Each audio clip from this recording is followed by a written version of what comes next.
আজকের আলোচনার topic জেএফ-17 thunder ও মিগ-29 নিয়ে।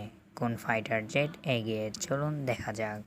জেএফ-17 থান্ডারের ইঞ্জিনের কথাই বললে এটি একটি সিঙ্গেল ইঞ্জিন বিশিষ্ট যুদ্ধ বিমান।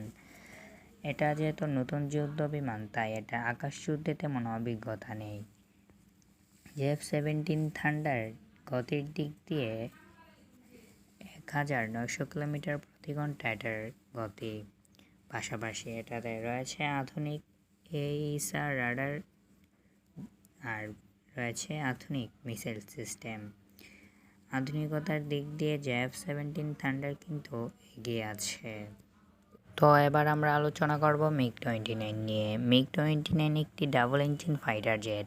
এক্ষেত্রে মিগ-29 এর শক্তিশালী আর একটু নিরাপদ।